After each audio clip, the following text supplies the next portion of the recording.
Some secrets wait 17 years to surface. On October 2, 2004, 19-year-old Courtney Coco vanished from Alexandria, Louisiana. Days later, her body was found hundreds of miles away in Texas, posed, abandoned, forgotten by everyone except her mother. No arrests, no justice, just silence that stretched across decades. But in 2019, a podcast would crack that silence wide open. One mother's refusal to surrender, one witness's buried guilt, one truth that time couldn't kill. What happens when the past finally catches up? Before we get into the story, drop a comment with your country and the time right now. The autumn air in Alexandria, Louisiana, carries the weight of memory tonight. Stephanie Bellegarde sits alone in her daughter's childhood bedroom, unchanged since 2004. Pink walls, cheerleading trophies, a graduation photo that promised so much future. Courtney Megan Coco's smile beams from every frame, bright, trusting, alive. Born in 1985, she was the youngest of three daughters, a girl who carried light wherever she walked. When her father Gregory died in 1993, 8-year-old Courtney absorbed the blow quietly, her cheerful spirit dimming but never breaking. By 2003, she had blossomed into independence. Northwestern State University, criminal investigation studies, her own apartment, her own car purchased with settlement money from her father's death. The irony would later sting. A girl studying crime would become its victim. She wanted to help people, Stephanie whispers to the empty room. Always wanted to protect others. Courtney balanced work at a dental office with college classes, her days structured yet filled with possibility. She planned to start a cheer program for young girls, sharing the confidence that had carried her through loss. Independence wasn't just her badge, it was her armor against a world that had already taken too much. The fall of 2004 found her settled, focused, surrounded by friends who admired her quiet strength.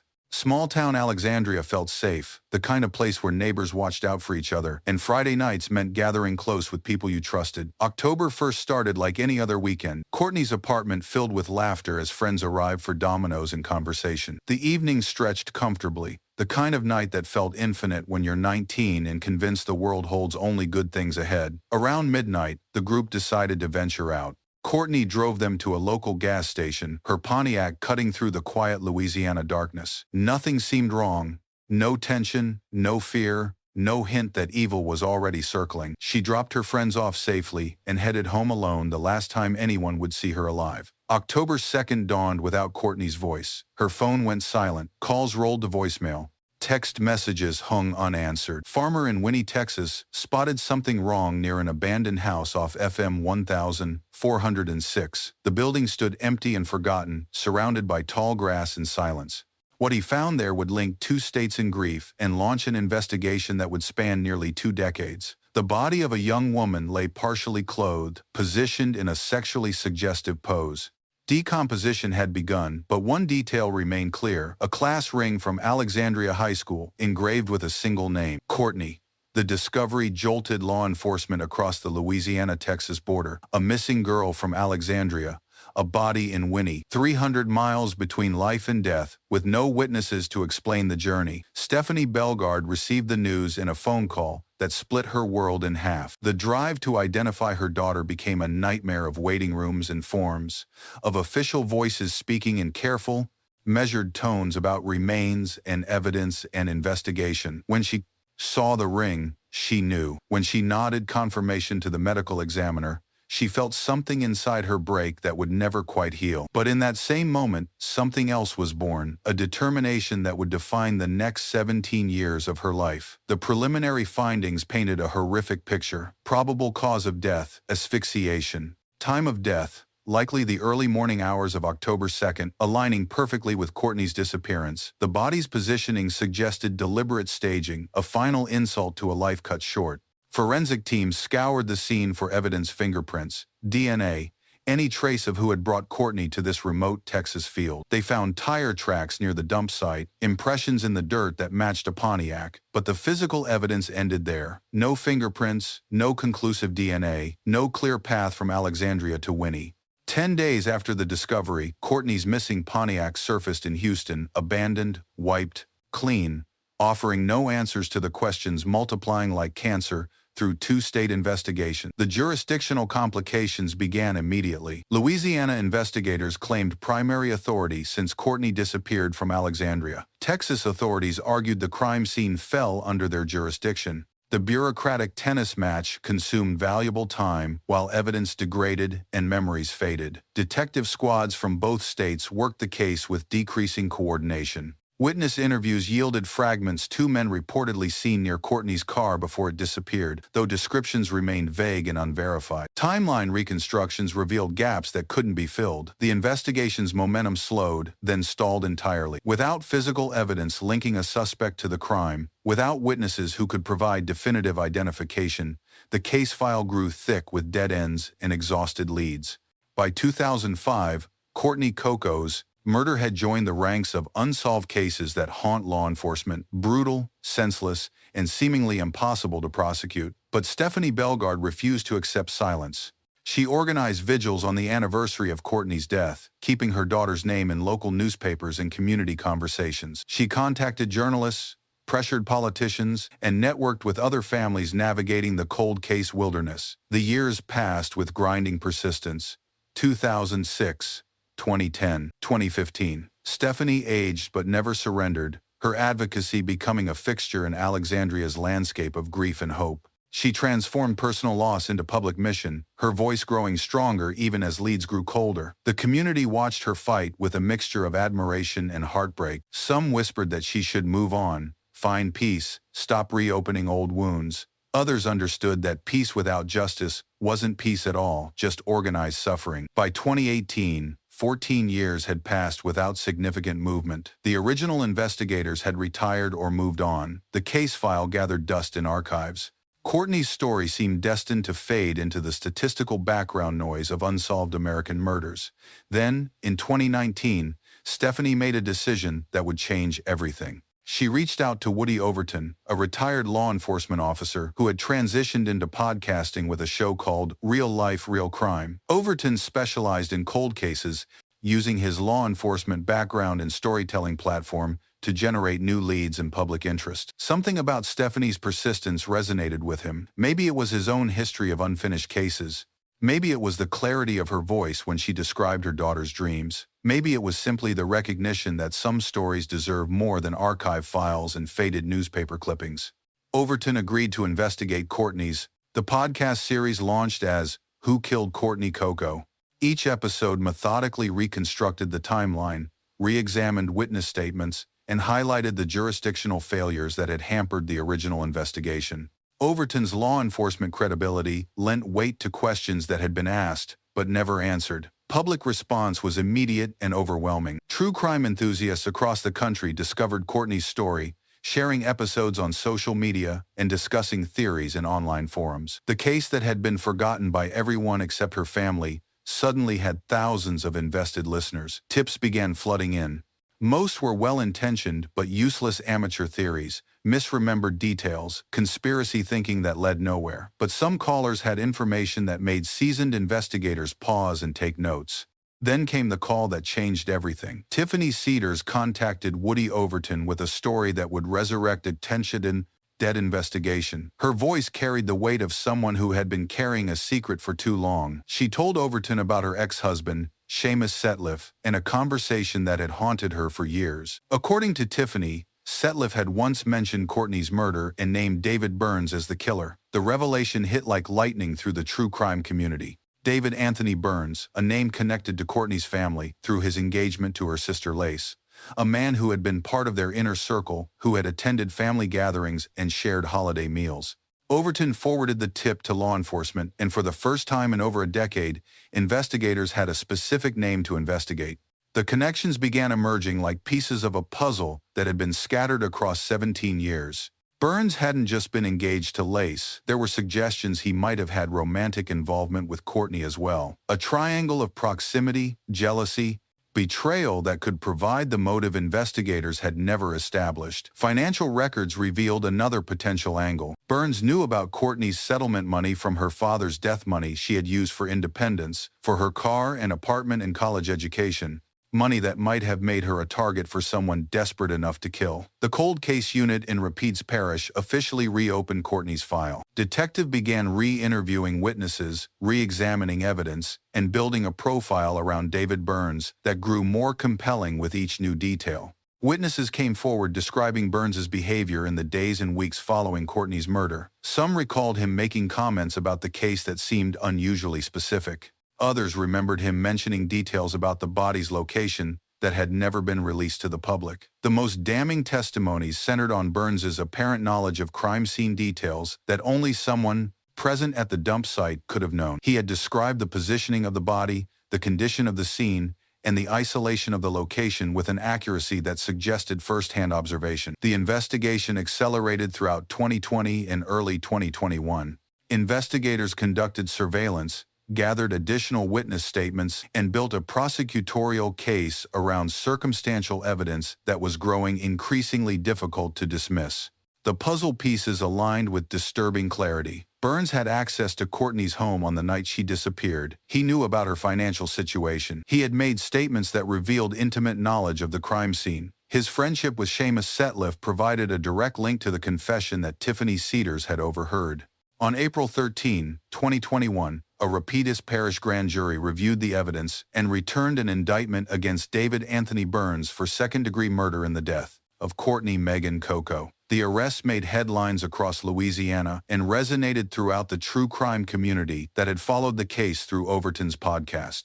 After nearly 17 years, someone would finally stand trial for Courtney's murder. Alexandria buzzed with the news. The town that had mourned quietly for so long suddenly found itself thrust back into the national spotlight. Local media coverage was intense but respectful, focusing on Stephanie's long fight for justice rather than sensationalizing the crime details. Burns was booked into Rapides Parish Jail without bond. His mugshot, cold, defiant, unrepentant, circulated through social media and news outlets, putting a face on evil that had hidden in plain sight for nearly 2 decades. The true crime community that had rallied around Courtney's story felt a collective sense of vindication.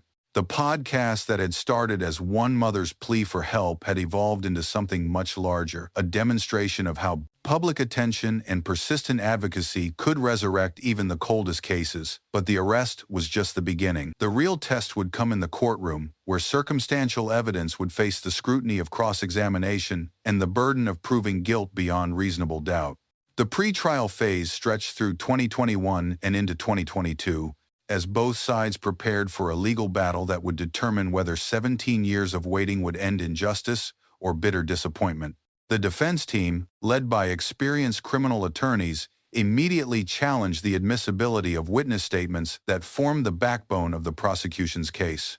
They argued that memories fade over time, that secondhand confessions lack reliability, and that the lack of physical evidence made conviction impossible. The prosecution, headed by the Rapides Parish District Attorney's Office, countered with a methodical presentation of circumstantial evidence that told a coherent story of murder, concealment, and attempted cover-up. They emphasized the specific details Burns had revealed about the crime scene details that could only have come from personal observation. The media coverage intensified as the trial date approached. Dateline NBC announced plans for a special episode. True crime podcasts devoted entire series to analyzing the upcoming proceedings. The case that had been forgotten by mainstream media for over a decade suddenly commanded national attention. Stephanie Bellegarde prepared herself for the emotional ordeal of reliving her daughter's death in a public forum. She had waited 17 years for this moment, but the approaching trial felt simultaneously like vindication and violation justice, demanding that she expose her deepest pain to courtroom scrutiny. The trial was scheduled for October 2022, marking 18 years since Courtney's disappearance. The timing felt significant to everyone involved, an anniversary that would either bring closure or extend the agony indefinitely. As October approached, Alexandria held its breath.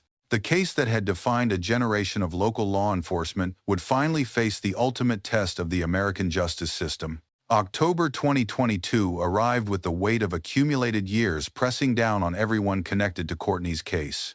The Rapides Parish Courthouse prepared for a trial that would draw national attention and determine whether nearly 2 decades of investigation would culminate in conviction or disappointment.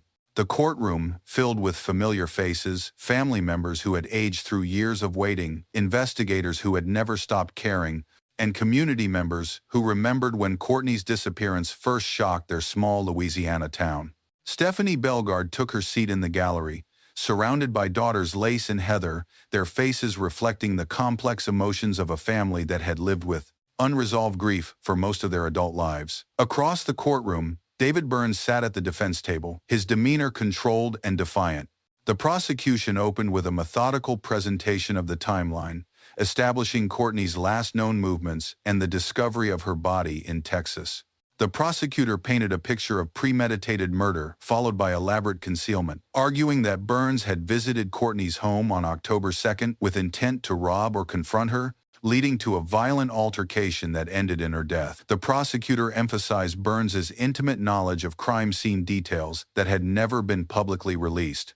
Witness after witness testified that Burns had described the positioning of the body, the condition of the scene, and the isolation of the location with precision that suggested first-hand observation. How does someone know these details unless they were there? The prosecutor asked the jury. How does someone describe a crime scene with photographic accuracy unless they created that scene? The defense countered with reasonable doubt, emphasizing the lack of physical evidence linking Burns to the crime. No DNA, no fingerprints, no forensic proof that he had ever been at the Texas dump site or in Courtney's apartment on the night she disappeared. They proposed an alternative theory that Courtney's death resulted from an accidental overdose, that someone else discovered her body in panic, choosing to dispose of it rather than face questioning. The sexual positioning, they argued, was meant to disguise the true cause of death and misdirect investigation. The witness testimonies formed the emotional core of the prosecution's case.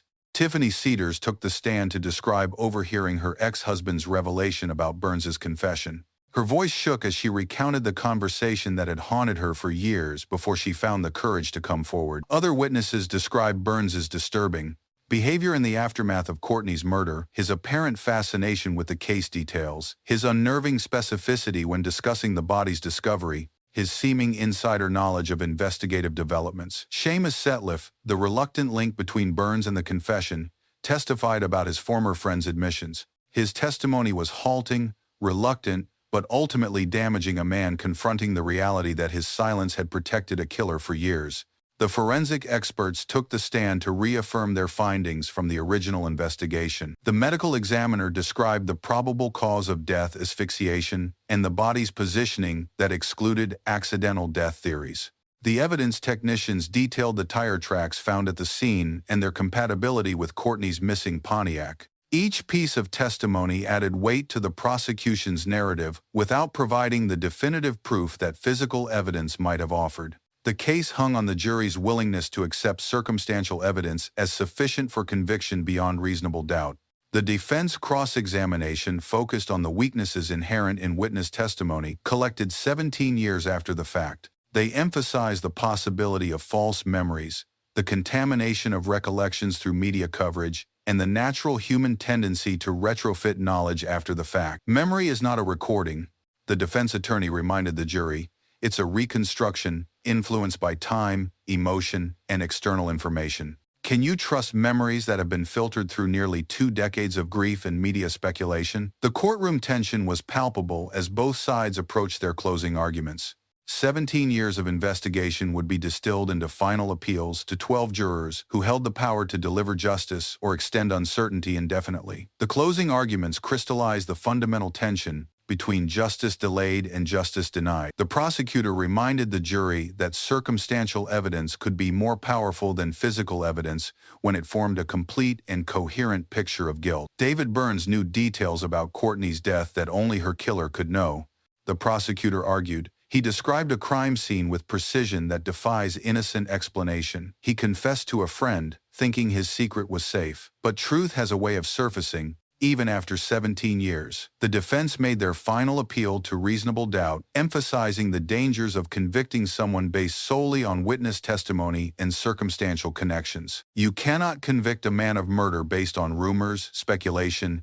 and reconstructed memories, the defense attorney countered. Without physical evidence, without forensic proof, you have only whispers and suspicions. That is not enough to take away someone's freedom for the rest of their life. Judge gave detailed instructions on the burden of proof, the evaluation of circumstantial evidence, and the requirement for unanimous agreement on guilt beyond reasonable doubt. The jury retired to deliberate on October 31, 2022 Halloween, a date that seemed grimly appropriate for a case built on secrets and hidden truth. The courthouse emptied except for family members, investigators, and media representatives who settled in for what everyone expected to be a long wait. Complicated cases with circumstantial evidence typically produced extended deliberations as jurors worked through competing narratives and conflicting interpretations.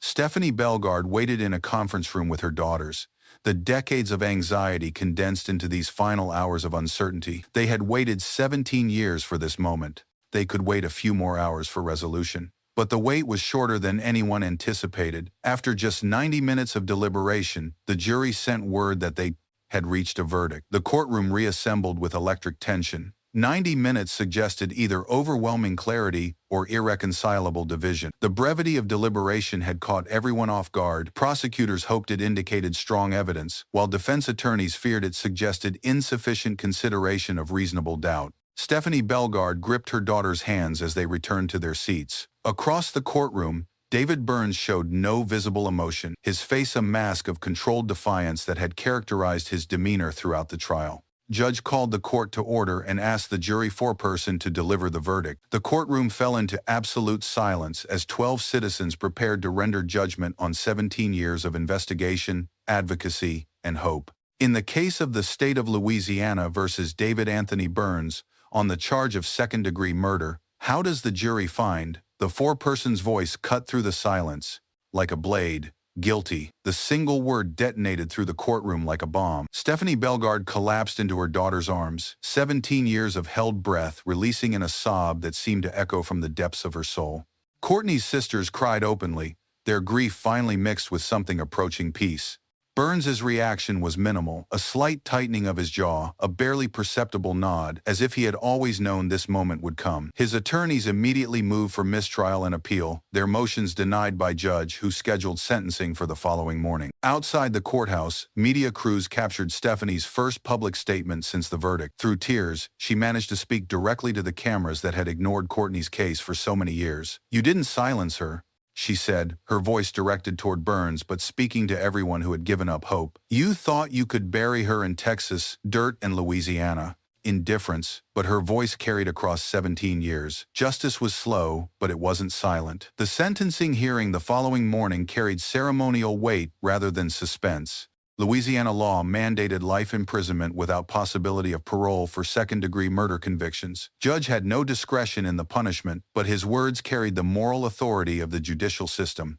"Mr. Burns, you have been found guilty of taking the life of a 19-year-old woman whose only crime was trusting someone she considered family," Judge said. "You not only killed Courtney Coco, but you sentenced her family to 17 years of uncertainty and pain." The life sentence was formally imposed, and Burns was led away in shackles to begin an imprisonment that would end only with his death. The courtroom that had witnessed so much pain over the years finally exhaled with something approaching relief. But the legal process wasn't finished. Within weeks of the Duffel conviction, Burns's attorneys filed an appeal with the Louisiana Third Circuit Court of Appeal, arguing that the evidence was insufficient to sustain a conviction and that the trial court had erred in admitting certain witness testimony. The appeal process consumed another year of waiting. Legal briefs were filed, oral arguments were heard, and 3 appellate judges reviewed the record to determine whether the conviction would stand or be overturned. In October 2023, the Louisiana Third Circuit Court of Appeal issued its decision. The conviction was upheld, the life sentence was affirmed, and the appeals court found that the jury had properly evaluated the evidence to reach its verdict. The evidence, while circumstantial, was sufficient to prove beyond a reasonable doubt that defendant was responsible for the victim's death, the appellate court wrote. The jury's verdict was supported by witness testimony that defendant possessed knowledge of the crime scene that only one by the perpetrator could have known. The appeal's rejection marked the final legal vindication of Stephanie Bellegarde's 17-year fight. The justice system that had failed her daughter in 2004 had ultimately delivered accountability in 2022. The resolution of Courtney's case resonated far beyond the boundaries of Rapides Parish. True crime communities across the country celebrated the verdict as proof that persistence and public attention could resurrect even the coldest cases. Woody Overton's podcast was credited with generating the public pressure that led to renewed investigation. Dateline NBC aired a special episode in November 2022, chronicling Stephanie's advocacy and the investigation that finally brought Burns to justice. The program reached millions of viewers, cementing Courtney's story as an inspiration for other families fighting for justice in their own cold cases. The case became a template for how modern media could collaborate with law enforcement to solve decades-old crimes. Overton's methodical approach, combining journalistic investigation with digital storytelling, demonstrated the power of podcasts to generate leads and maintain public interest in forgotten cases. Law enforcement agencies across Louisiana began reviewing their own cold case files, wondering which unsolved murders might benefit from similar media attention. The success of Courtney's case suggested that public engagement could be more than just entertainment. It could be a tool for actual justice. Stephanie Bellegarde transformed from grieving mother to national advocate, speaking at conferences for families of murder victims and consulting with other podcasters working cold cases. Her persistence had not only delivered justice for Courtney, but it also inspired a movement of families refusing to accept official indifference. The community of Alexandria, which had watched Stephanie's fight with a mixture of sympathy and skepticism, now spoke her name with reverence. The woman who had refused to let her daughter be forgotten had become a local legend, proof that individual determination could overcome institutional failure. But for Stephanie, the public recognition was secondary to the private peace that came with knowing her daughter's killer would never walk free again. The months following the appeal's rejection brought a strange new rhythm to Stephanie's life. For 17 years, her days had been structured around advocacy, investigation, and the relentless pursuit of justice. The case's resolution left a void that felt both liberating and disorienting. She continued her work with other families navigating the cold case wilderness, but her role had evolved from desperate petitioner to seasoned guide. Her experience became a resource for parents and siblings who found themselves trapped in the same cycle of hope and frustration that had defined her relationship with law enforcement for nearly 2 decades. The anniversary of Courtney's death in October 2023 felt different than the 18 that had preceded it. Instead of a vigil demanding justice, the community held a celebration of memory, honoring not just Courtney's life, but the persistence that had delivered accountability for her death. Local media coverage focused on legacy rather than loss. Courtney's story had become part of Alexandria's civic mythology, a reminder that some fights are worth maintaining even when victory seems impossible. The cheerleader who had dreamed of mentoring young girls had become an inspiration through her mother's refusal to surrender. Stephanie established a scholarship in Courtney's name at Northwestern State University, supporting students studying criminal justice and forensic science. The scholarship criteria emphasized persistence, empathy, and commitment to justice, qualities that had defined both Courtney's ambitions and Stephanie's advocacy. The scholarship recipients would carry Courtney's name forward into careers dedicated to solving crimes and supporting victims. Her death, which had once seemed senseless and forgotten, now served as motivation for a new generation of investigators committed to ensuring that no case stayed cold forever. Woody Overton continued to cover cold cases through his podcast, often referencing Courtney's story as evidence that justice delayed didn't have to mean justice denied. The collaboration between traditional law enforcement and digital media had created a new model for approaching unsolved crimes. On a quiet evening in December 2023, Stephanie Bellegarde sat in Courtney's bedroom for the first time since the verdict. The room remained unchanged: pink walls, cheerleading trophies, graduation photo, but the atmosphere felt different. The suffocating weight of unresolved grief had lifted, replaced by something more manageable: sadness without desperation. She opened the window to let in the Louisiana air, cool and crisp with winter's approach. For 17 years, this room had felt like a tomb. Tonight, it felt like a memorial, still sad, but no longer angry. The phone rang with another interview request. Since the conviction, media interest had remained intense. Producers wanted to option the story for television movies. Publishers proposed book deals. Documentary filmmakers pitched series concepts. The case that had been ignored for so long now commanded attention from every corner of the entertainment industry. Stephanie politely declined most requests. She had told her story to serve justice, not to feed public fascination with true crime spectacle. Courtney's memory deserved protection from exploitation, even well-intentioned exploitation that might help other families. The scholarship fund continued to grow through donations from true crime enthusiasts who had followed the case through its resolution. The money would support students like Courtney had been young people committed to making the world safer through dedication to justice and truth. The community of Alexandria had moved on in the way that small towns always do, integrating even the most dramatic events into the fabric of local history. New crimes demanded attention. New tragedies required comfort. Courtney's case had become part of the past, remembered but no longer defining the present. That transition felt healthy to Stephanie. Her daughter deserved to be remembered for her life rather than her death, for her dreams rather than her disappearance. The conviction had allowed Courtney to reclaim her identity as something more than a victim. The last day of 2023 found Stephanie at Courtney's grave for the first time since the sentencing. She had avoided the cemetery during the legal proceedings, unable to face the headstone that marked 19 years of life cut short, but today felt different, appropriate for both endings and beginnings. The headstone was simple: Courtney Megan Coco, 1985 to 2004. Beloved daughter and sister. The dates that had once seemed so final now bookended a story with a middle and an end, not just a tragedy without conclusion. Stephanie knelt in the Louisiana grass and spoke to her daughter for the first time in years, without anger mixing with love. She talked about the scholarship recipients, about the other families they had helped, about the peace that came with knowing Burns would never hurt anyone else. "Your home," she whispered, echoing words she had spoken in the courthouse but feeling them more deeply now. Home wasn't just about geography, it was about belonging to a story that made sense, about justice delivered and truth recognized. The sun was setting over Alexandria, painting the sky in shades of pink and gold that Courtney would have loved.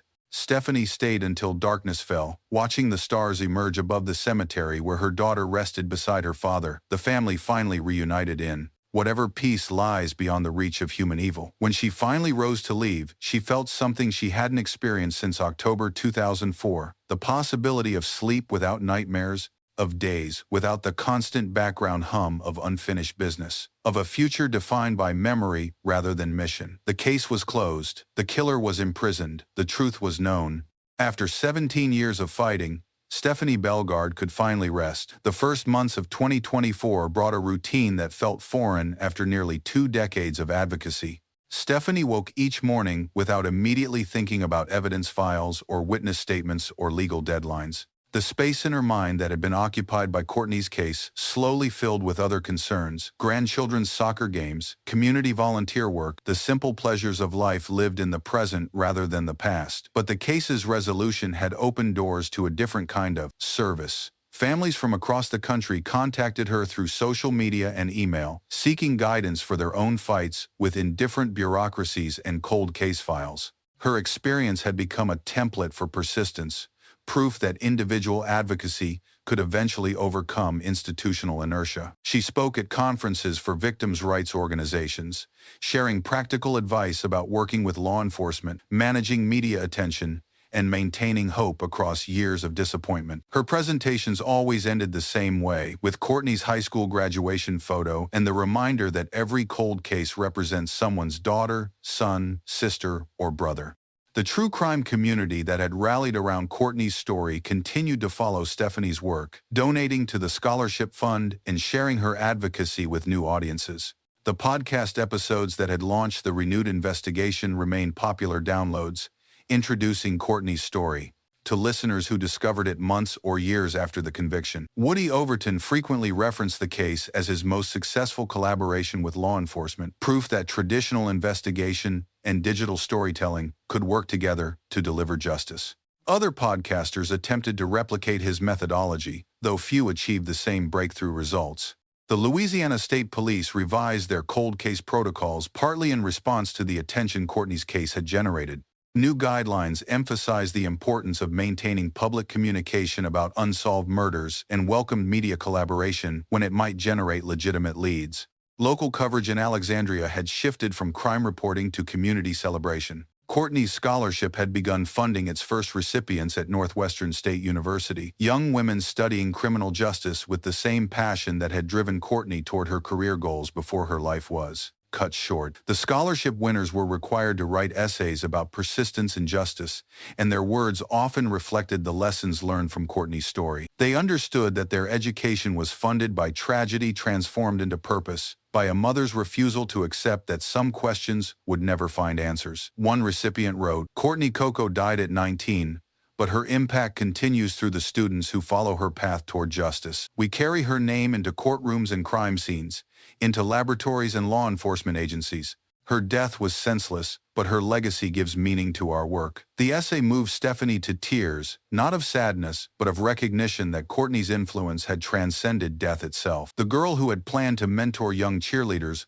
was now inspiring future investigators, prosecutors, and advocates through the scholarship that bore her name. David Burns remained in Louisiana State Penitentiary, serving his life sentence in relative anonymity. His appeals had been exhausted, his legal options depleted. The man who had thought he could bury his crime in Texas dirt and Louisiana silence would spend the rest of his life confronting the consequences of 17 years of hidden guilt. Prison records indicated he maintained his innocence, as most convicted killers do, but the evidence that had convinced a jury in 90 minutes remained compelling to anyone who examined the case objectively. His knowledge of crime scene details that were never publicly released had sealed his fate as surely as if he had left fingerprints on Courtney's body. The Louisiana Third Circuit Court of Appeals decision had become legal precedent, cited in other cases where circumstantial evidence formed the foundation of prosecution. Courtney's case demonstrated that physical evidence wasn't always necessary for conviction when witness testimony told a coherent and compelling story of guilt. Legal scholars wrote articles analyzing the case as an example of how modern media could resurrect cold investigations without compromising prosecutorial integrity. The collaboration between Woody Overton's podcast and official law enforcement had created a new model for citizen journalism in service of actual justice rather than mere entertainment.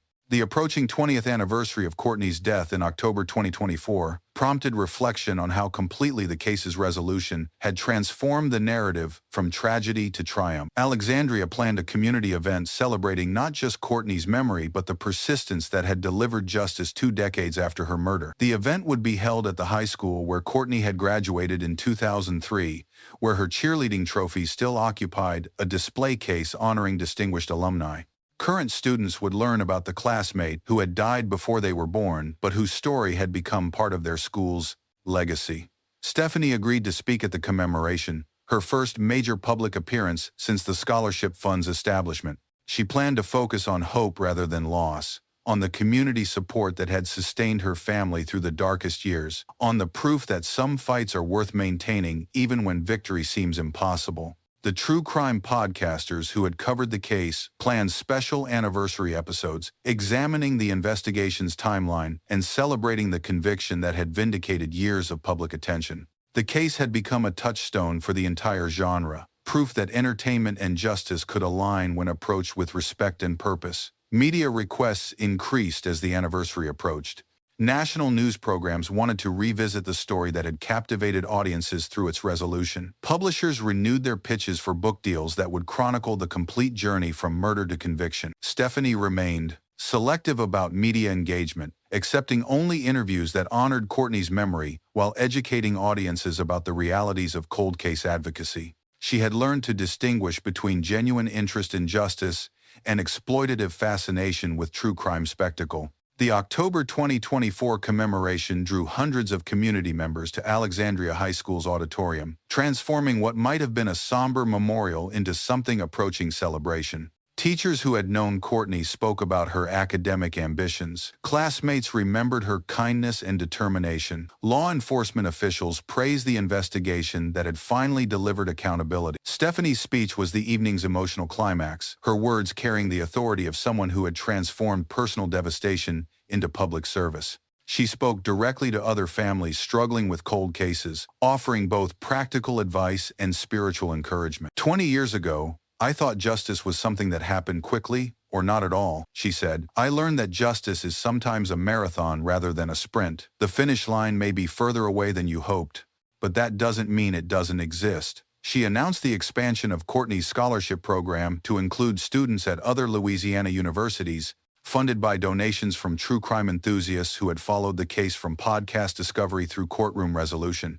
The scholarship would ensure that Courtney's name remained connected to the pursuit of justice for generations of students she would never meet. The evening concluded with a candlelight vigil, hundreds of flames flickering against the October darkness in tribute to a life cut short but not forgotten. The community that had once whispered about an unsolved murder now spoke Courtney's name with pride, honoring both her memory and her mother's refusal to accept that some questions would remain forever unanswered. Local news coverage focused on transformation rather than tragedy, showing how a small Louisiana town had turned collective grief into purpose.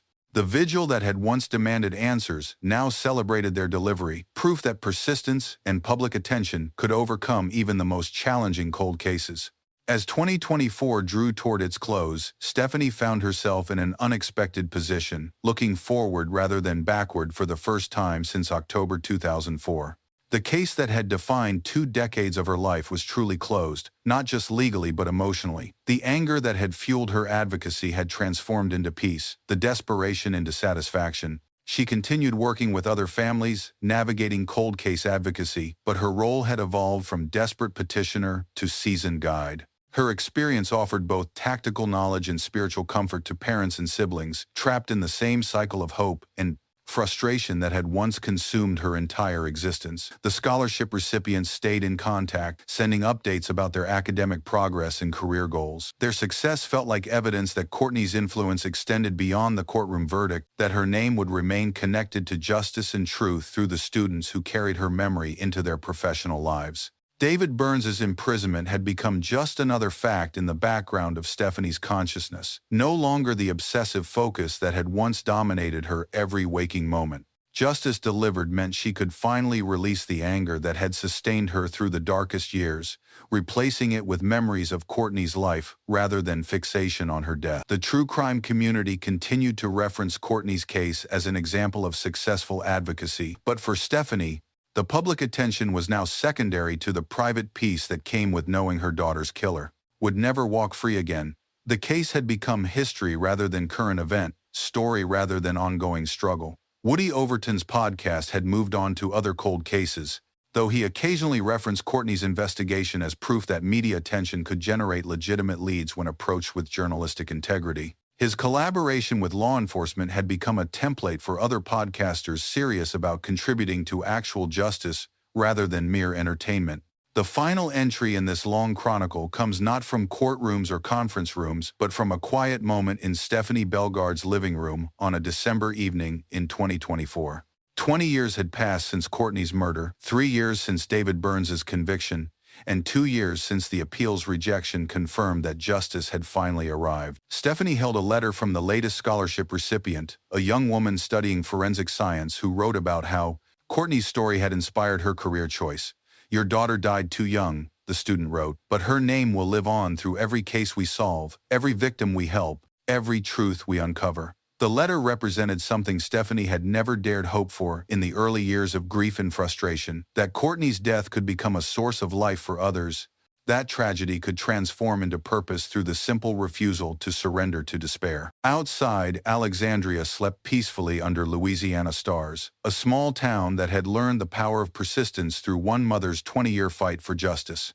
The community that had once whispered about an unsolved murder now spoke Courtney's name with pride, proof that some stories transcend their tragic beginnings to become sources of hope. The bedroom that had once felt like a tomb now served as a shrine to memory rather than monument to loss. Courtney's cheerleading trophies caught the lamplight, her graduation photo smiled from the dresser, and the pink walls that had witnessed so much grief now surrounded something approaching peace. Stephanie turned off the light and walked downstairs, pausing at the front door to look back at the house where Courtney had grown up, where justice had been pursued, and where healing had finally begun. Tomorrow would bring new challenges, new families seeking guidance, new opportunities to transform personal pain into public service. But tonight, for the first time since October 2004, Stephanie Bellegarde slept without the weight of unfinished business pressing down on her dreams. The candlelight from the vigil had long since been extinguished, but its warmth lingered in the memories of everyone who had gathered to honor Courtney's name. In the darkness of the Alexandria cemetery, two headstones stood side by side, father and daughter reunited in whatever peace exists beyond the reach of human cruelty. The wind carried whispers through the Louisiana night, stories of persistence rewarded, of truth emerging from decades of silence, of a community that had learned the difference between moving on and giving up. Courtney Megan Coco's voice, silenced at 19, had somehow grown stronger with each passing year until it finally demanded the justice that seemed impossible for so long. In the distance, a church bell tolled midnight, marking another day in a world where some questions find answers and some fights prove worth the fighting. The case that had begun with a mother's refusal to accept silence had ended with a killer's life sentence and a legacy that would outlive both victim and perpetrator. Justice had arrived late but not empty-handed, carrying with it the proof that love can outlast hatred, that truth can survive deception, and that some stories are too important to let fade into statistical insignificance. Courtney's name would endure through scholarship recipients and advocacy efforts, through families inspired by Stephanie's example and investigators motivated by her persistence. The darkness that had once seemed permanent was finally broken by the dawn of accountability. After 20 years of waiting, justice had spoken with a clarity that echoed across time. You are not forgotten. You matter. Your truth will be told. And in that telling, Courtney Megan Coco found her way home at last.